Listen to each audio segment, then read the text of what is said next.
নমস্কাৰ প্ৰিয় দৰ্শক, আমি আলোচনা কৰি আছিলোঁ শনিদেৱৰ বিষয়ে। ইতিমধ্যে আমি গম পালোঁ যে শনিৰ পিতৃ সূৰ্যদেৱ আৰু মাতৃ ছায়াদেৱী। শনি জন্মৰ কিছু সময় পিছতে শিশুৰ পৰা এজন বালকলৈ পৰিৱৰ্তিত হ'ল। আচৰিত হৈ মাক ছায়াই ইয়াৰ কাৰণ সোধাত শনিয়ে ক'লে, যি সন্তান গৰ্ভত থকা অৱস্থাত মাতৃ দুখ কষ্টত ভোগে, সেই সন্তান মাতৃৰ দুখ কষ্ট হৰণ কৰিবলৈ অতি সোনকালে ডাঙৰ হয়। প্ৰিয় দৰ্শক, জন্মৰ কিছুক্ষণ পিছতেই শনিয়ে মাকক লৈ সূৰ্যদেৱৰ কাষলৈ গ'ল নিজৰ অধিকাৰ দিয়াবলৈ। কিন্তু সূৰ্যই ছায়াক নিজৰ পত্নী বুলি মানি ল'বলৈ অস্বীকাৰ কৰিলে আৰু বিভিন্ন কথাৰে তিৰস্কাৰ কৰিলে।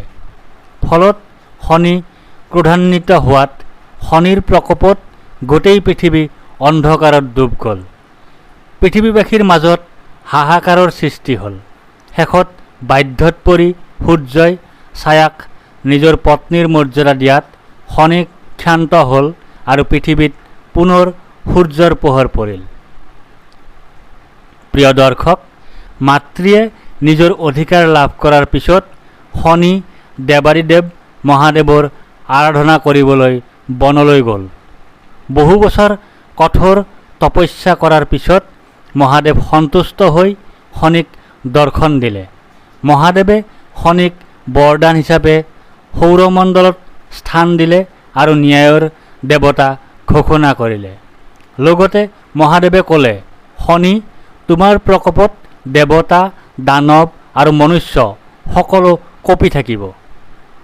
প্ৰিয় দৰ্শক, তপস্যাৰ শেষত ঘৰলৈ আহি শনিদেৱে দেখিলে যে সকলোৱে সোণেৰে নিৰ্মিত সিংহাসনত বহি আছে আৰু শনিৰ বাবে ৰখা আছে লোৰ আসন। এই কথাত অসন্তুষ্ট হৈ শনিয়ে সেই স্থান ত্যাগ কৰিলে আৰু মনত পিতৃৰ প্ৰতি সদায় অসন্তুষ্টি ৰৈ গ'ল। আচলতে শনিদেৱৰ লগত ঘটা প্ৰতিটো ঘটনা ৰচিছিল ভগৱান মহাদেৱে।